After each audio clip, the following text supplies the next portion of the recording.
Mi hermana les dijo a 200 invitados que yo estaba obsesionada con su esposo. Su reacción la hizo colapsar. Mi hermana Valeria y yo nunca fuimos cercanas creciendo. Ella era la niña dorada, la bonita, la que se quedó con el dormitorio de la ventana más grande. Yo era solo Andrea, la hermana menor que iba detrás. Cuando cumplí 22, me mudé 3 estados lejos por trabajo. Y honestamente, la distancia ayudó a nuestra relación más que cualquier otra cosa.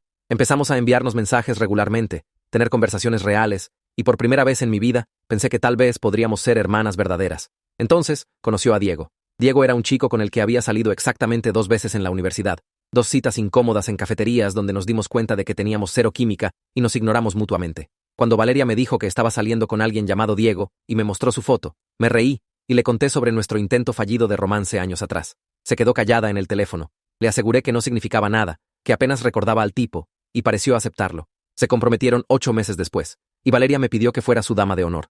Estuve genuinamente conmovida. Tomé tiempo libre del trabajo, volé a casa para cada evento, gasté demasiado dinero en su despedida de soltera, y lo hice todo felizmente porque pensé que finalmente nos habíamos convertido en las hermanas que siempre quise que fuéramos. Un mes antes de la boda, Valeria me llamó llorando. Dijo que una de sus damas de honor había cancelado por una emergencia familiar, y ahora los números estaban desiguales. Preguntó si mi mejor amiga Carolina podría llenar el lugar a último minuto. Carolina aceptó, porque es increíble, y Valeria parecía tan agradecida. Me dijo que estaba haciendo un esquema de colores champán y dorado, y le mandó a Carolina un enlace al vestido exacto que quería que usara. Carolina lo ordenó inmediatamente. La semana de la boda, volé a casa, y me quedé en la casa de nuestros padres. Valeria estaba estresada e irritable, pero lo atribuía a los nervios de la boda. La mañana de la ceremonia, todas las damas de honor nos reunimos en el lugar para arreglarnos juntas. Entré con Carolina, e inmediatamente noté que algo estaba mal. Cada dama de honor estaba usando un vestido borgoña oscuro. Cada una excepto Carolina, que estaba parada ahí en champán dorado, luciendo como si hubiera entrado a la boda equivocada. Mi estómago se hundió.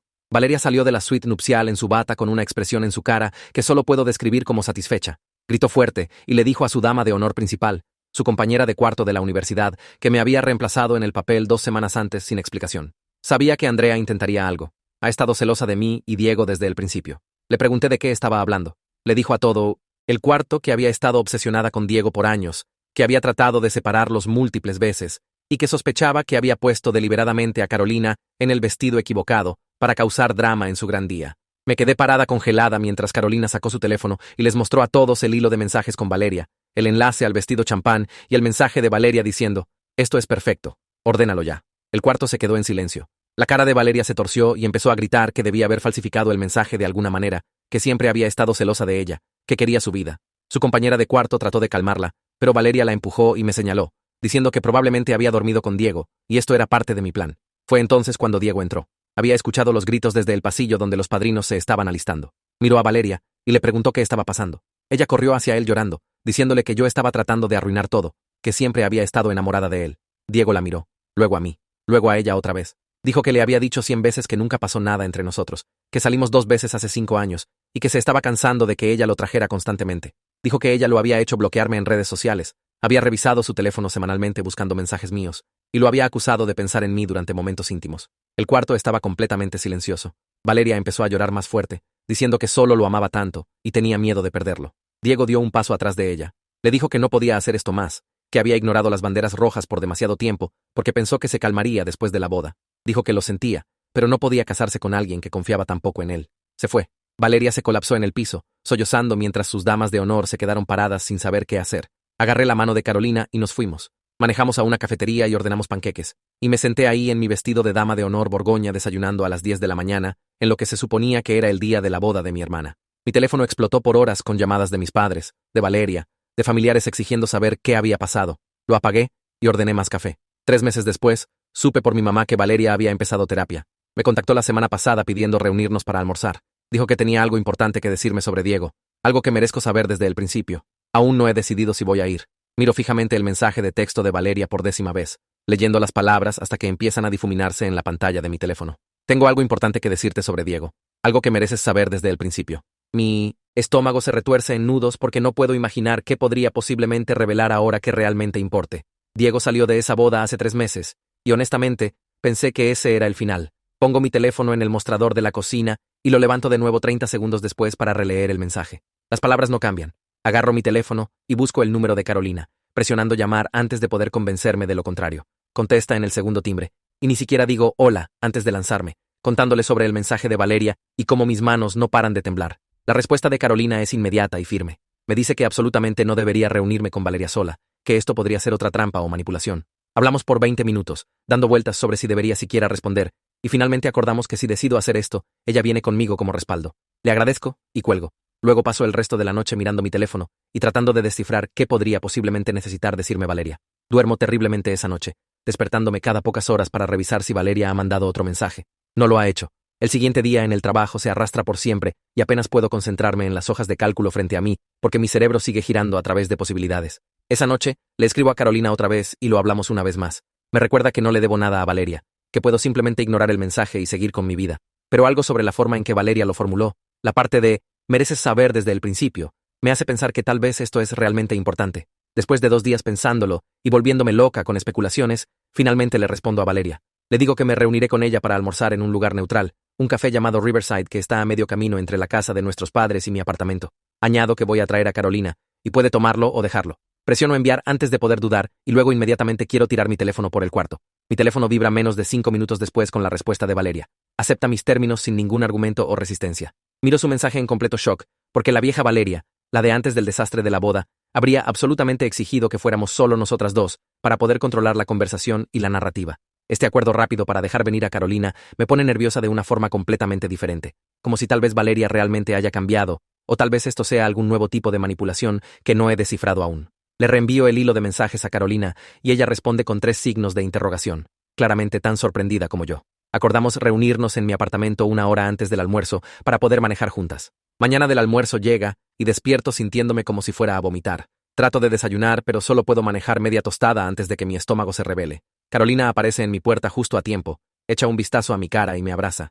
Me dice que aún podemos cancelar, que podemos subirnos a su carro ahora mismo y manejar a la playa en su lugar y olvidar todo este asunto. Pero sacudo mi cabeza y agarro mi chaqueta porque necesito saber qué quiere decirme Valeria, aunque vaya a desordenarme todo otra vez. Carolina maneja porque mis manos están temblando demasiado para ser segura al volante.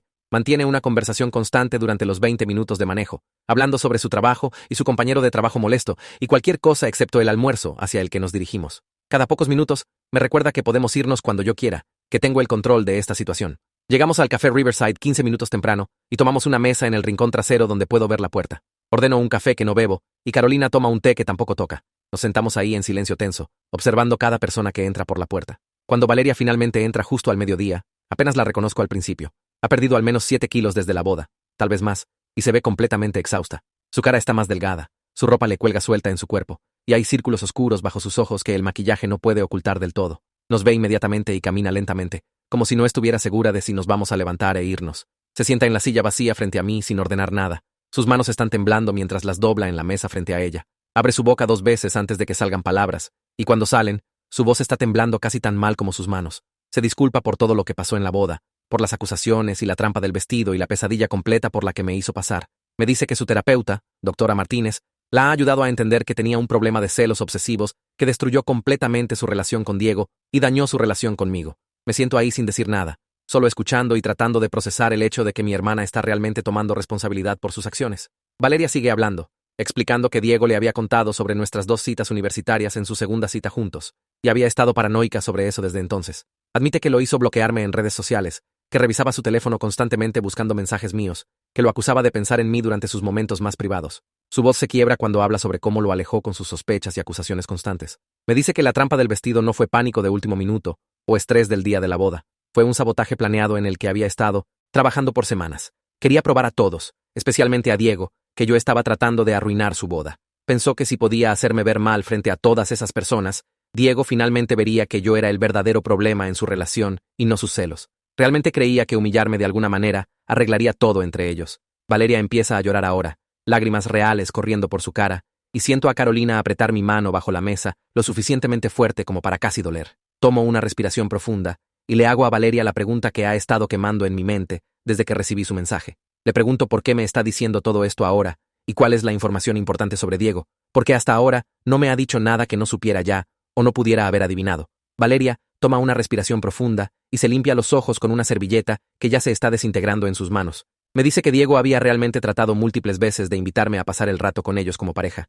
Quería probar que no había nada entre nosotros. Quería mostrarle que todos podíamos ser normales juntos. Pero cada vez que lo sugería, ella se negaba y lo acusaba de querer hacer trampa. Dice que le gritaba por horas después de que lo mencionara, diciéndole que estaba tratando de humillarla, forzándola a verlo coquetear conmigo. Diego trataría de explicar que esas no eran sus intenciones en absoluto, que solo quería que viera qué tan platónica era nuestra historia, pero ella no podía escucharlo. Estaba tan sumergida en sus celos que cualquier mención de mi nombre la mandaba al pánico. Se mueve en su asiento y empieza a hablar más rápido como si necesitara sacarlo todo antes de perder el valor. Revela que Diego había sugerido terapia de pareja 6 meses antes de la boda. Estaba preocupado por sus celos y pensó que un profesional podría ayudarlos a trabajarlo juntos. Pero Valeria se negó y le dijo que él era quien tenía el problema por no entender sus sentimientos. Dice que realmente se convenció de que su sugerencia de terapia significaba que estaba planeando dejarla por mí. En su mente, la terapia era solo su forma de prepararla para la ruptura, para no sentirse culpable cuando se fugara conmigo. Admite ahora que esto no tenía sentido, pero en ese momento se sentía completamente real y lógico para ella. Diego trató de explicar que la terapia los ayudaría a ambos, que no se trataba de culpa, pero ella cerró toda conversación sobre eso. La mesera pasa a llenar nuestros vasos de agua, y Valeria deja de hablar hasta que se va. Luego me mira directamente y dice, la información importante que quería decirme es que Diego nunca tuvo sentimientos románticos por mí en absoluto, ni siquiera un poquito. Dice que su terapeuta la ayudó a darse cuenta de que inventó una historia completa en su cabeza que no tenía base en la realidad. Diego nunca me miró de ninguna forma especial, nunca me mencionó excepto cuando ella me traía a colación, nunca le dio ninguna razón real para pensar que me quería. Creó toda esta fantasía donde yo estaba secretamente enamorada de él, y él estaba secretamente enamorado de mí, y ella era la única que podía ver la verdad. Me siento ahí completamente aturdida porque pensé que iba a revelar algún secreto real. Pensé que tal vez Diego había dicho algo a alguien, o había algún incidente que no conocía. Pero esto es solo ella confirmando lo que ya sabía, lo que todos en esa boda ya sabían. Le digo que yo misma podría haberle dicho eso, ya que estuve ahí para esas 2 citas incómodas, donde hablamos sobre tarea de economía, y nos dimos cuenta de que no teníamos nada en común. Le recuerdo que apenas lo recordaba cuando me mostró su foto por primera vez, que tuve que pensar por un minuto para siquiera ubicar quién era. Valeria asiente y dice que lo sabe ahora, pero pasó años construyendo esta fantasía donde yo estaba secretamente enamorada de Diego y tratando de robárselo. Dice que hasta se convenció de que me mudé 3 estados específicamente para hacer que Diego me extrañara. En su mente, mi oportunidad de trabajo y mi deseo de independencia no importaban. Todo lo que hacía era parte de algún plan elaborado para hacer que Diego se diera cuenta de que me quería en lugar de ella. Se quedaba despierta en las noches imaginando escenarios donde Diego de repente recordaría nuestras citas y se daría cuenta de que yo era su alma gemela. Dice que su terapeuta la ha ayudado a entender que estaba proyectando sus propias inseguridades en mí y Diego, creando un villano en su historia para no tener que enfrentar sus verdaderos miedos sobre no ser lo suficientemente buena. Carolina finalmente habla, su voz afilada de una forma que raramente escucho de ella. Le pregunta a Valeria por qué me reemplazó como dama de honor 2 semanas antes de la boda. La pregunta queda colgando en el aire, y me doy cuenta de que casi había olvidado ese detalle entre todo lo demás que pasó.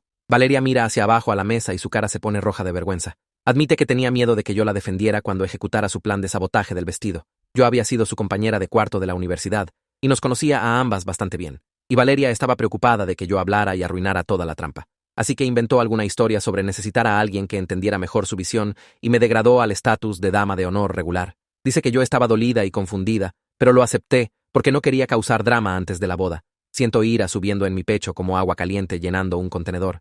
Este no fue un momento de pánico del día de la boda o paranoia inducida por estrés. Valeria había estado planeando humillarme por semanas, tal vez meses. Había orquestado cuidadosamente los colores de los vestidos, el timing, la trampa con Carolina, todo. Había reemplazado a su dama de honor específicamente para asegurarse de que nadie me defendiera cuando hiciera sus acusaciones frente a todos. Cada detalle fue calculado y cruel, diseñado para hacerme ver como la villana en su historia inventada. Pienso en todas las llamadas telefónicas antes de la boda, donde sonaba tan agradecida por mi ayuda, tan feliz de que nos estuviéramos acercando como hermanas. Todo eso era falso mientras planeaba esta trampa elaborada. Valeria se extiende por la mesa tratando de tomar mi mano, pero la retiro antes de que pueda tocarme. Empieza a llorar más fuerte y las lágrimas le corren por la cara más rápido de lo que puede limpiarlas. Dice que entiende si nunca la perdono, que no se perdonaría a sí misma si estuviera en mi posición, pero necesitaba que supiera la verdad sobre qué tan enfermo se había vuelto su pensamiento. Dice que su terapeuta, doctora Martínez, la ha ayudado a entender que necesita tomar responsabilidad completa por sus acciones, no solo disculparse y esperar que todo esté bien. Sabe que destruyó nuestra relación y destruyó su relación con Diego, y todo fue por problemas que existían solo en su cabeza. Le pregunto si ha estado en contacto con Diego en absoluto desde la boda. Mi voz suena fría, hasta para mis propios oídos. Valeria sacude su cabeza, y más lágrimas caen en la mesa entre nosotras. Dice que Diego bloqueó su número el mismo día que se fue, y se enteró a través de un amigo mutuo que se mudó a una ciudad diferente como un mes después. No lo culpa por no querer nada que ver con ella. Dice que lo puso en el infierno durante toda su relación, acusándolo de cosas que nunca hizo, controlando con quién podía hablar, revisando su teléfono como una detective, buscando evidencia de un crimen que nunca pasó. Admite que salir de esa boda fue probablemente la mejor decisión que él jamás tomó, aunque la destruyó en ese momento. Carolina hace la pregunta que estoy demasiado enojada para hacer yo misma. Quiere saber si Valeria se ha disculpado con Diego por lo que le hizo pasar. Valeria se limpia la cara con su manga y asiente lentamente. Dice que le escribió una carta a través de su terapeuta hace como un mes. Doctora Martínez la ayudó a escribir algo que tomara responsabilidad, sin hacer excusas, o pedir algo a cambio. Se la mandó a su nueva dirección, pero no tiene idea si la leyó. Dice que espera que sí, porque él merece saber que nada fue su culpa, que no hizo nada malo, pero no está esperando ni queriendo una respuesta. Solo necesitaba que supiera que ahora entiende qué tan mal lo trató. Empujo mi silla hacia atrás de la mesa y me paro, mis piernas sintiéndose temblorosas después de sentarme durante la confesión de Valeria. Le digo que necesito tiempo para procesar todo lo que me ha dicho, y no estoy lista para decir que la perdono, o que podemos reconstruir nuestra relación. Las palabras salen, planas y cansadas porque las he estado conteniendo durante la última hora, mientras lloraba y explicaba sus avances terapéuticos. Valeria asiente y se limpia la cara con una servilleta que ya está empapada. Dice que esperaba eso, pero espera que algún día pueda estar dispuesta a intentar. Su voz se quiebra en la última palabra, y parte de mí quiere consolarla, pero una parte más grande recuerda estar parada en esa suite nupcial mientras me acusaba de dormir con Diego frente a todos. Carolina se para a mi lado y pone su mano en mi hombro, un recordatorio silencioso de que nos vamos ahora. Mientras nos levantamos para irnos, Valeria menciona que también se disculpó con Carolina por ponerla en la trampa con el vestido equivocado. Mira a Carolina con ojos rojos e hinchados y dice que sabe que no arregla nada, pero quería que Carolina supiera que estaba arrepentida. Carolina acepta la disculpa, pero le dice a Valeria que va a tomar más que disculpas para arreglar lo que nos hizo a ambas. Su tono es educado, pero frío, y estoy agradecida de que esté aquí porque no creo que podría manejar esta conversación sola. Salimos del café a la luz del sol brillante de la tarde, que se siente mal para lo pesado que se siente todo. En el manejo a casa, Carolina y yo nos sentamos en silencio por 20 minutos antes de que finalmente me derrumbe llorando. Las lágrimas vienen de repente, y no puedo detenerlas. Sollozos grandes y feos que hacen temblar todo mi cuerpo. Carolina se detiene en un estacionamiento de gasolinera y simplemente se sienta conmigo mientras lloro en mis manos. Ni siquiera estoy segura si estoy llorando de ira, alivio o duelo por la relación de hermanas que pensé que estábamos construyendo. Tal vez son los tres mezclados en algo para lo que no tengo palabras. Carolina no trata de hacerme parar o decirme que va a estar bien. Solo me pasa pañuelos de la guantera y espera hasta que puedo respirar normalmente otra vez. Cuando finalmente me calmo lo suficiente para hablar, le digo que no sé qué hacer con toda esta información. Saber que Valeria planeó todo, que deliberadamente preparó esa situación del vestido para humillarme de alguna manera, lo hace peor. Carolina dice que no tenemos que descifrar esto ahora mismo. Podemos simplemente ir a casa y ver mala televisión y comer helado. Eso suena perfecto. Así que asiento y ella se regresa a la carretera. Esa noche, mi mamá llama preguntando cómo fue el almuerzo, porque Valeria le dijo que nos reunimos. Le doy un resumen breve mientras me siento en mi sofá con una pinta de helado de chocolate. Mamá escucha sin interrumpir, y cuando termino, suelta un suspiro largo. Admite que ella y papá han estado preocupados por la salud mental de Valeria por años, pero no sabían cómo abordarlo. Esto me sorprende porque mis padres nunca hablaron sobre Valeria teniendo problemas cuando estábamos creciendo. Mamá dice que notaron cosas pero esperaron que las superara, lo cual, claramente no pasó. Le pregunto qué tipo de cosas notaron, y hay una pausa larga antes de que conteste. Mamá revela que Valeria tuvo problemas similares de celos con su novio de preparatoria, acusando a sus amigas mujeres de tratar de robárselo. Lo llamaba constantemente para revisar dónde estaba y con quién estaba. Pensaron que había crecido fuera de eso, pero claramente los problemas iban más profundo de lo que se dieron cuenta. Me siento ahí sosteniendo mi teléfono y preguntándome cómo nunca supe nada de esto. Mamá dice que no querían etiquetar a Valeria o hacerla sentir mal sobre sí misma, así que solo alentaron al novio a ser paciente con ella. Eventualmente rompió con ella de todos modos porque los celos eran demasiado. Le digo a mamá que desearía que alguien hubiera advertido a Diego sobre este patrón antes de que se comprometiera con ella. La voz de mamá se vuelve quieta y dice que pensaron en eso, pero no querían interferir en la relación de Valeria. Suena culpable ahora, como si se estuviera dando cuenta de que deberían haber dicho algo. Hablamos por otros 15 minutos antes de que le diga que necesito irme. Después de que colgamos, me siento en la oscuridad pensando sobre cuántas personas vieron señales de alerta y no dijeron nada. 2 semanas después del almuerzo, recibo un mensaje de Alejandro Morales, el mejor amigo de Diego de la boda. Reconozco su nombre de la lista de invitados y recuerdo haberlo visto parado con los padrinos esa mañana. Pregunta si podemos hablar porque Diego quería contactarme, pero no estaba seguro si sería apropiado. Mi primer pensamiento es que esto es raro, pero luego recuerdo que Diego también fue una víctima en todo esto. Le respondo diciendo, claro, podemos hablar. Alejandro sugiere reunirnos para café al día siguiente, en un lugar cerca de mi apartamento. Acepto reunirme con Alejandro para café, curiosa sobre lo que Diego quiere decir. La siguiente tarde, entro a una pequeña cafetería y encuentro a Alejandro ya sentado en una mesa de esquina. Es alto con cabello oscuro, y se ve cansado, como si no hubiera estado durmiendo bien. Nos damos la mano, y me siento frente a él. Alejandro explica que Diego se sentía terrible de que me hubiera visto envuelta en las acusaciones de Valeria, y quería disculparse por no defenderme más fuertemente ese día.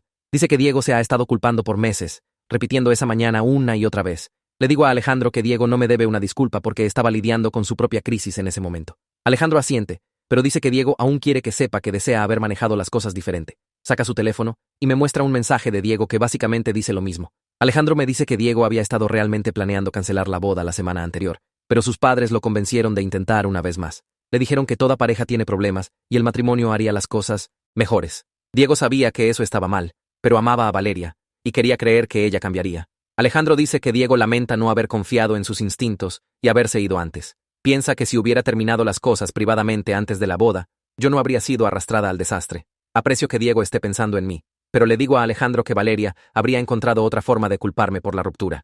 Sus problemas realmente no eran sobre mí o Diego, eran sobre lo que fuera que estuviera pasando en su propia cabeza. Le pregunté a Alejandro si Diego sabía sobre el plan de la trampa del vestido, y Alejandro dice, absolutamente no. Diego estaba genuinamente conmocionado cuando entró a ese cuarto y escuchó lo que Valeria estaba diciendo sobre mí. Alejandro dice que Diego no tenía idea de que Valeria le había mandado a Carolina el color de vestido equivocado a propósito. Pensó que fue un error honesto hasta que vio qué tan satisfecha se veía Valeria cuando empezó a hacer acusaciones. Fue entonces cuando todo hizo clic para él y se dio cuenta de qué tan lejos había llegado realmente. Alejandro se recuesta en su silla y dice, Diego pasó toda la mañana alistándose pensando sobre cómo traer sus preocupaciones sobre la relación una vez más. Nunca se imaginó que entraría a un ataque planeado. Le creo a Alejandro porque la cara de Diego esa mañana mostró confusión y horror reales. Alejandro me da el nuevo número de Diego y dice que a Diego le gustaría disculparse directamente si estoy abierta a eso. Lo escribe en una servilleta y la desliza por la mesa. Tomo el número pero le digo a Alejandro que parte de mí quiere hablar con Diego y aclarar el aire, pero otra parte piensa que podría ser mejor simplemente dejar todo en el pasado. Alejandro dice que entiende y me dice que me tome mi tiempo. Terminamos nuestro café y hablamos sobre otras cosas por un rato. Solo conversación normal sobre trabajo y vida.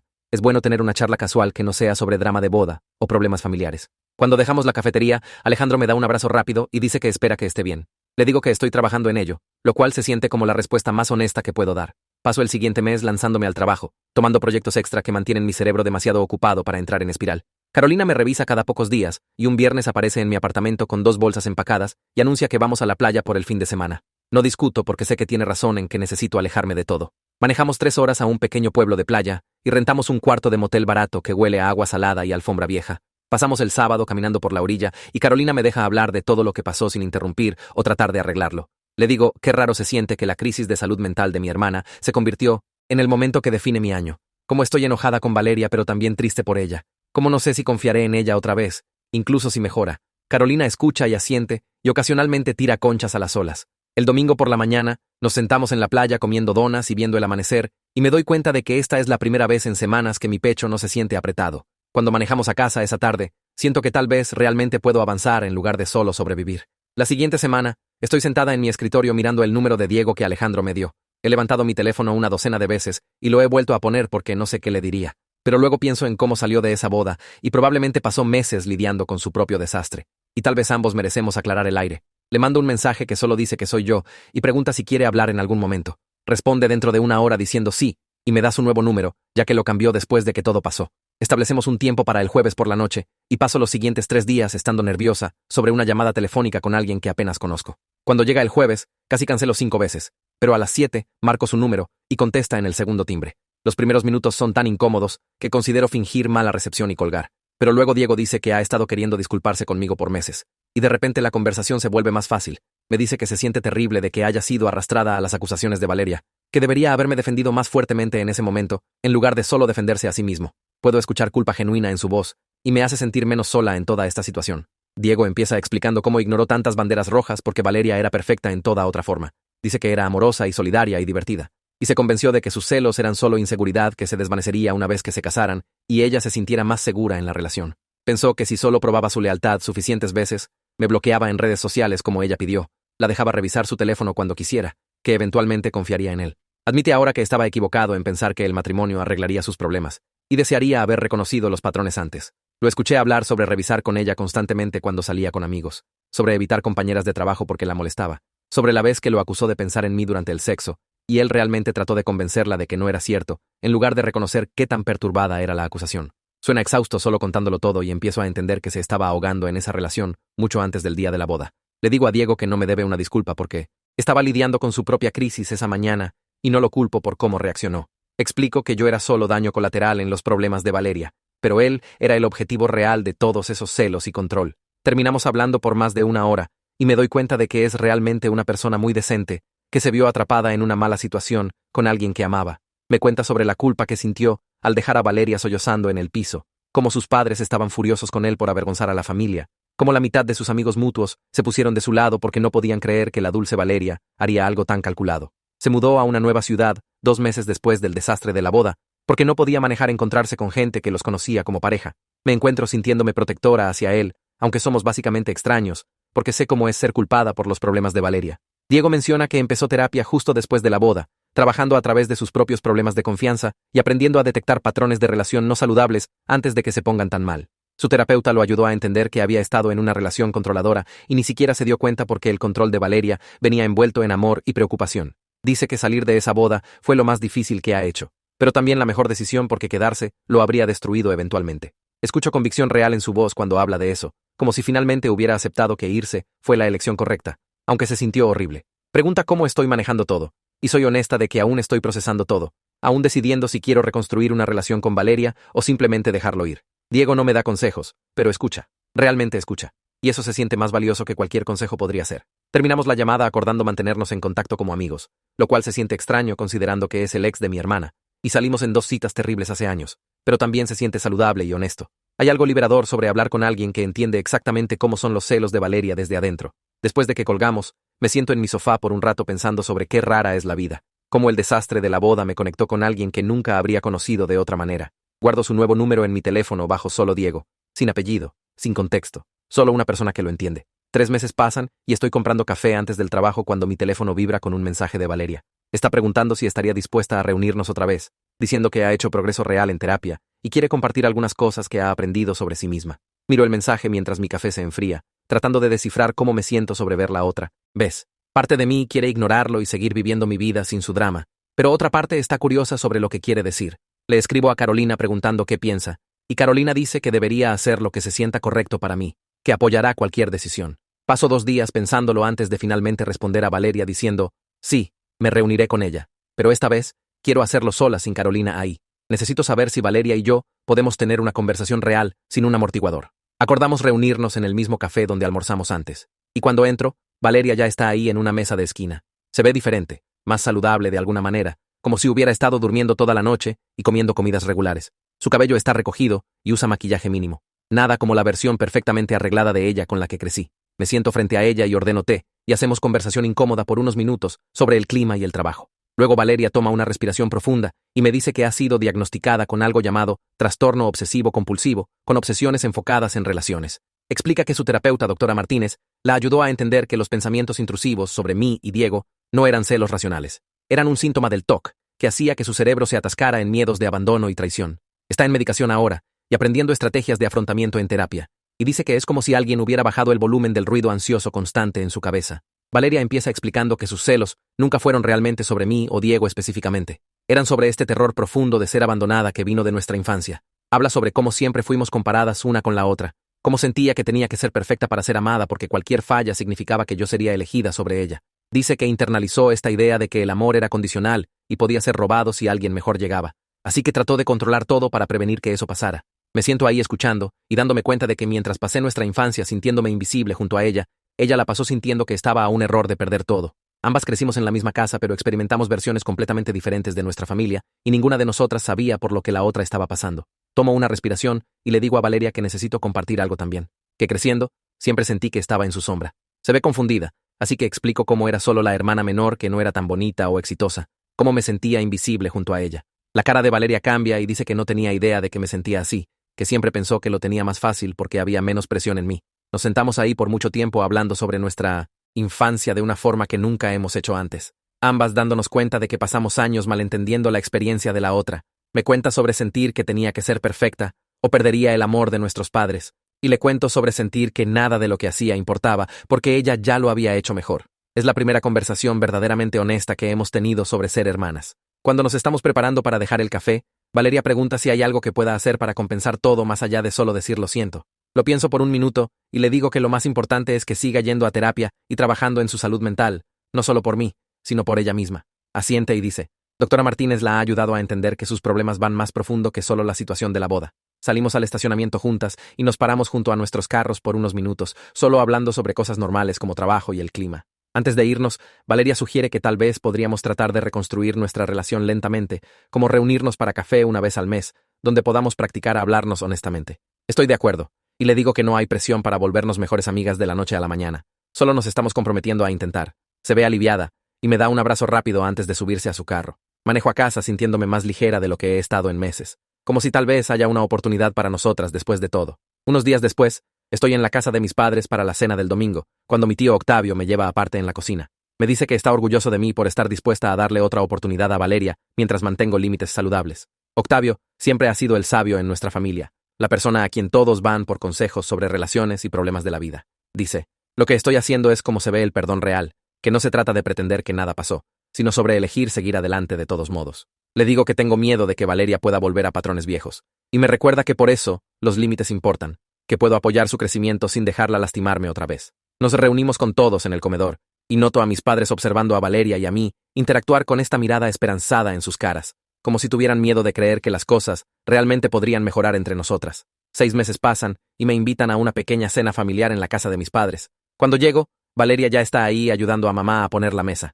Nos saludamos y caemos en conversación fácil sobre un programa de televisión que ambas vemos. No es perfecto, y aún hay algunos momentos incómodos, pero se siente genuino de una forma que nuestra relación nunca fue antes. Todos nos sentamos a comer, y papá le pregunta a Valeria sobre su nuevo trabajo, y habla sobre ello sin el entusiasmo falso que solía tener cuando trataba de probar que todo era perfecto. Más tarde, cuando estamos recogiendo platos, mamá me lleva al pasillo y dice que está tan aliviada de vernos a Valeria y a mí, hablando y riendo juntas. Puedo decir que estaba preocupada de que nunca volviéramos a hablarnos después del desastre de la boda. Durante toda la noche, me sorprendo realmente disfrutando la compañía de Valeria, no forzándolo o pretendiendo, sino genuinamente encontrándola divertida e interesante. Cuando me voy, Valeria me acompaña a mi carro y me dice que empezó a hacer voluntariado con un grupo de defensa de salud mental. Explica que ha estado compartiendo su historia en sus reuniones para ayudar a otras personas a reconocer patrones obsesivos de relación antes de que destruyan sus vidas. Estoy sorprendida e impresionada de que haya convertido su peor momento en algo significativo, que esté usando lo que pasó para ayudar a otros.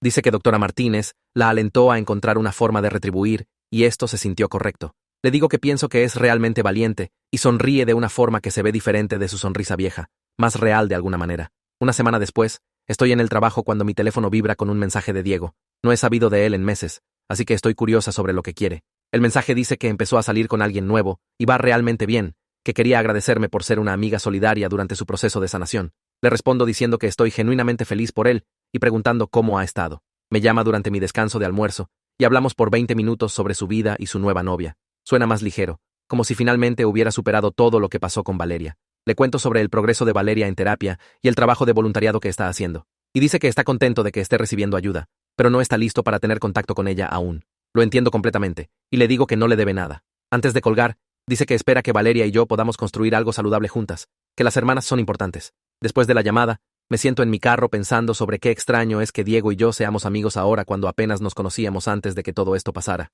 El desastre de la boda nos conectó de esta forma rara, ambos víctimas de la obsesión de Valeria. Esa noche, estoy haciendo cena en mi apartamento cuando empiezo a pensar sobre todo lo que ha pasado durante el año pasado. El desastre de la boda fue una de las experiencias más dolorosas de mi vida, ver a mi hermana acusarme frente a toda esa gente y luego ver su relación desmoronarse. Pero también me enseñó lecciones importantes sobre límites y perdón, y la diferencia entre permitir a alguien y apoyar su crecimiento. Aprendí que no puedes arreglar los problemas de salud mental de otra persona ignorándolos o haciendo excusas por su comportamiento. Aprendí que el amor real significa ser honesta, incluso cuando es difícil, y que a veces lo más bondadoso que puedes hacer es dejar que alguien enfrente las consecuencias de sus acciones. Valeria y yo nunca tendremos una relación de hermanas perfecta como las que ves en películas, pero estamos construyendo algo real y honesto. Estamos aprendiendo a hablarnos sin las capas de resentimiento y competencia que definieron nuestra infancia. Es lento y a veces incómodo, pero se siente que vale la pena. Un año después de la boda que nunca pasó, Valeria me escribe preguntando si quiero tomar un viaje de fin de semana juntas. Solo nosotras dos, sin padres u otros miembros de la familia. Una oportunidad de pasar tiempo real juntas. Estoy nerviosa sobre eso, pero acepto, pensando que si las cosas se ponen raras, siempre puedo manejar a casa temprano. Reservamos un fin de semana de spa en un resort a 2 horas de distancia y manejamos un viernes por la tarde. Las primeras horas son un poco rígidas mientras nos acomodamos en el cuarto del hotel y descubrimos cómo estar alrededor de la otra por un periodo extendido. Pero para la cena esa noche, estamos hablando fácilmente, compartiendo historias sobre trabajo y amigos y las cosas al azar que pasan en nuestras vidas. El sábado, nos hacemos masajes y nos sentamos en el jacuzzi, y Valeria se abre sobre sus sesiones de terapia de una forma que no había hecho antes. Habla sobre el trabajo que está haciendo para entender su miedo al abandono y cómo moldeó su comportamiento en relaciones. Comparto mis propias luchas con sentirme invisible y cómo mudarme me ayudó a construir mi propia identidad, separada de ser la hermanita de Valeria. Pasamos horas junto a la alberca, hablando sobre nuestras esperanzas para el futuro y nuestro compromiso de romper los patrones familiares no saludables con los que crecimos. Valeria admite que tiene miedo sobre salir con alguien otra vez, porque no confía en sí misma para reconocer cuando está cayendo en patrones obsesivos. Le digo que para eso es la terapia, para ayudarla a desarrollar esas habilidades. El domingo por la mañana, antes de hacer check-out, nos sentamos en el balcón tomando café y viendo el amanecer. Valeria me agradece por darle otra oportunidad, y le digo que estoy contenta de haberlo hecho, pero puedo ver qué tan duro está trabajando para cambiar. Mientras manejo a casa el domingo por la tarde, mi carro lleno de productos de spa y mi cuerpo relajado del fin de semana. Me siento genuinamente optimista sobre nuestro futuro como hermanas. Ambas hemos crecido tanto durante el año pasado, haciendo el trabajo difícil de entendernos a nosotras mismas y una a la otra. El día de la boda fue traumático, y no le desearía esa experiencia a nadie, pero nos forzó a ambas a confrontar verdades que habíamos estado evitando todas nuestras vidas. Valeria tuvo que enfrentar sus problemas de salud mental y conseguir ayuda real en lugar de pretender que todo estaba bien. Tuve que aprender cómo establecer límites y dejar de hacerme pequeña para evitar conflicto. A veces, los peores momentos en la vida llevan al crecimiento más importante, y estoy agradecida de que ambas tuvimos el valor de hacer el trabajo difícil de sanar. Nuestra relación siempre tendrá cicatrices de lo que pasó, pero esas cicatrices son parte de nuestra historia ahora. Nos recuerdan qué tan lejos hemos llegado y cuánto hemos aprendido. Subo el volumen de la música y bajo las ventanas, sintiendo el aire cálido pasar por el carro, y sonrío pensando en la cita de café del próximo mes con Valeria.